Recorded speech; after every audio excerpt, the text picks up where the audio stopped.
guys like orange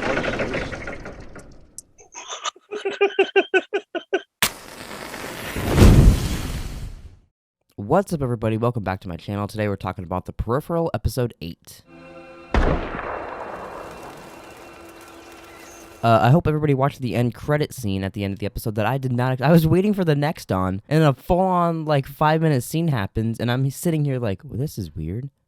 Okay, I guess they're just doing the scene instead of a next on next week. And then I look it up and it's the finale. Seems like it's setting up Lev to have to try to, kill everybody next season. He'll be coming after Wolfgang and the rest of the crew. But that'll be interesting. The past couple episodes have been making him obviously seem very villainous. So I like that they kind of teed that. And it shows that he has some old-ass bosses up ahead of him, too. So he's not the one in charge also. He's got some people ahead of him. But really, I'm not going to sit here and pretend like I understood exactly what that end credit scene was. I got the gist of it, that, they want him to kill Wolfgang and the crew, but I don't really know who they are exactly. I know they're probably his bosses, but, I'm in the dark with some of that, like some of you guys are probably, because I haven't read the book. So Corbell Pickett is alive. Tommy is...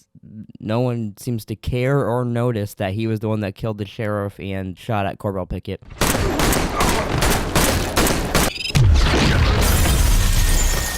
But obviously, Corbell Pickett's gonna wake up and be like, yo, what the fuck? Tommy fucking blew me through the fucking sliding glass door the other day. So... eventually, I feel like in season 2, that's going to blow up in Tommy's face. And Corbell Pickett will kind of be his villain. And I do feel like eventually he's going to team up with Burton and Flynn. But I feel like maybe more Burton now since Flynn's dead. Or her body's dead. I don't know. It's a little confusing. It's a little Westworldy there, but I love that. But yeah, that was pretty interesting. So... if I understand it correctly, they found out that the bee lady's information is inside Flynn, so she had to destroy because remember last episode she asked the Metropolitan Police lady if she could actually destroy their connection, and they said no, but they created a new one, so they got new bodies, shot her body on Earth so that way the bee lady wouldn't blow up Earth. Which also, if I was her, I mean, she still has a brother and family and all these other things, and she was gonna do it I don't know, I'd maybe still do it if I was the bee lady, to be honest, but yeah, I don't know, it's a little weird that just because they sniped Flynn in the woods, that she's like, I guess I won't blow up an entire state now because one person's dead. My bad. Which is also surprising that we didn't really wrap up any of the villains whatsoever, which, I mean, maybe we were never supposed to. Maybe this is supposed to be a continuing really long story. But I assumed we would get a little bit more of the bee lady or even Lev, for that matter. I gotta be honest, I'm not the biggest fan of Lev, the little people that were working under him that are now against him and working with the bee lady and all that. I could kind of care less about them at the moment, but...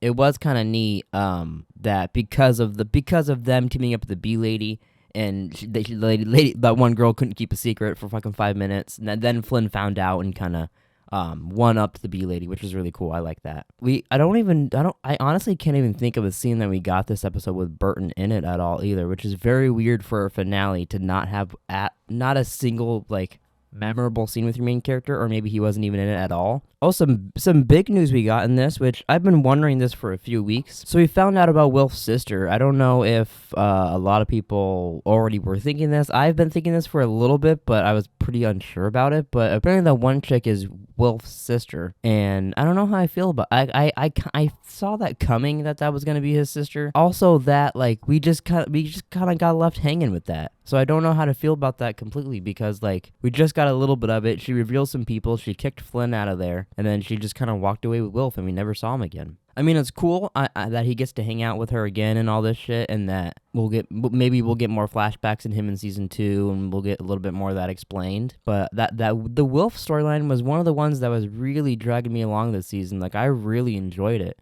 So then I'm glad we're still gonna obviously get that in season 2, but I was hoping for a little more with him in the finale. And him and Burton, we didn't, I don't know, it was a weird finale, I gotta be honest. But that makes sense, though, that she was Alita.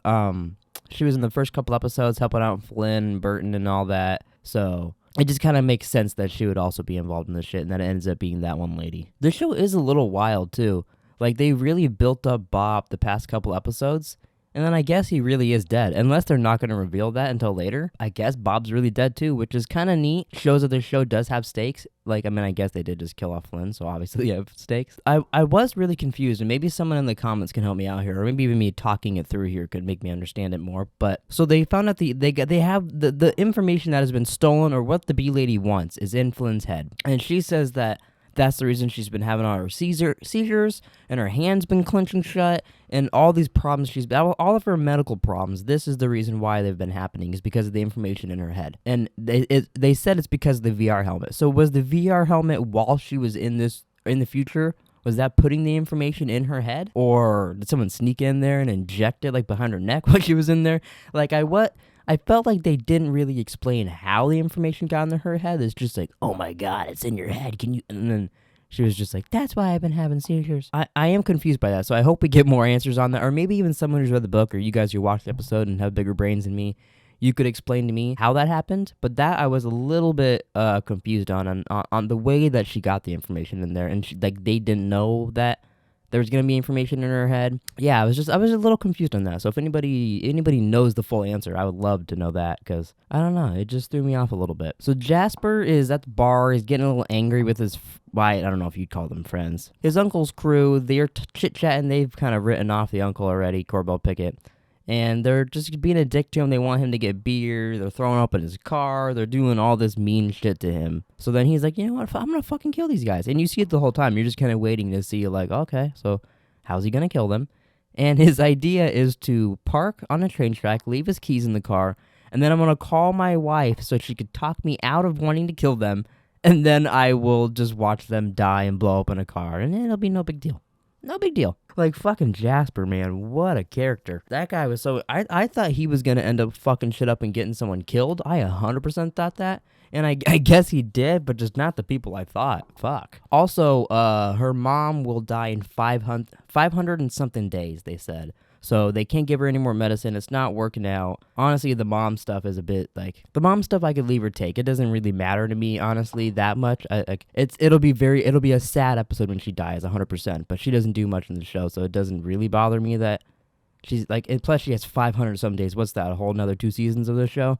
Plus, Flynn's dead in the normal timeline anyway, so that doesn't even matter to me. She's not gonna notice when her mom dies, probably. We barely ever met her, like, little crew, that when she's like, hey, get the helmet ready, the helmet's just ready and she's in there, which I'm fine with. We don't need to see those people that often, unless it's going to be a great story and it needs to be done. So I did like that we barely met them, but it was strange every once in a while they popped up and I'm like, oh yeah, you're Flynn's buddy at work. I forgot about that. But yeah, I think that's going to do it, honestly. I can't think of anything else to say. I really, really enjoyed the show. The finale was a big surprise to me. I thought we had like 2 episodes left. I thought there was going to be 10. Apparently only 8. Hopefully we get a season 2. If you enjoyed this, I'll do this on other shows. I have no idea what to do next. But if you had any suggestions, you can comment them down below. You can check out some other videos we got on this channel, some podcasts, other TV reviews, a whole bunch of shit. And yeah, I'll see you guys next time.